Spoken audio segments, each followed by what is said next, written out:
Hello, this is Frank Neely from HeartlandRUSA.com, bringing you news every conservative can use. Subscribe to my YouTube channel to stay up to date. This morning I'm going to bring you a twofer. Martha Raddatz, the guest host on This Week with George Stephanopoulos, suffered a meltdown introducing a segment on the fact that the election was stolen from President Donald Trump. She probably was choking on the fact that she had to lie about this. And then I'm going to bring you Chris Christie destroying what little credibility he had left as a serious commentator as he buys totally into the theory that there is no evidence of election fraud in 2020. This is a disgrace. Chris Christie should not be taken seriously any longer. Of course, neither should Martha Raddatz. Enjoy. I am so disappointed in them. No judge, including the Supreme Court of the United States, has had the courage to allow it to be heard. The Supreme Court, all they did is say, we don't have standing. So they're saying essentially that the President of the United States and Texas and these other states, great states, they don't have standing. President Trump reacting to the Supreme Court Friday, shutting down an attempt by the... I'm sorry, I blew it out. Okay, no hurry.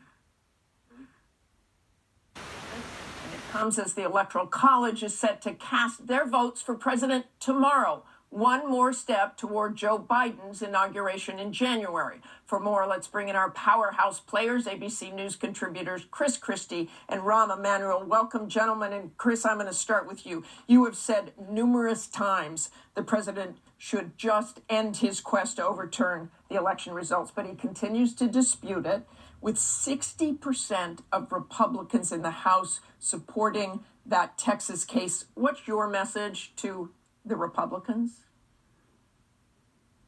Well, listen, the legal theory put forward by his legal team and by the president is an absurdity. And the reason why the Supreme Court didn't take it is because it's an absurd idea to think that any state or any number of states, no matter how good they are, can challenge another state's right to run the election as they see fit. And also, there's no evidence, as I've been saying since election night. Show us the evidence. And what's gotten even worse, though, Martha, I think, is the attacks by the president on good, hardworking, decent Republican governors. And you've seen his attitude towards these folks change. And let's think about why. You know, back in September, he said about Doug Ducey, Doug is tough, Doug is strong, Doug is a good governor, the Arizona governor. He said about Brian Kemp back in the summer, that Brian is a capable man, he knows what he's doing, and he's done a very good job as governor.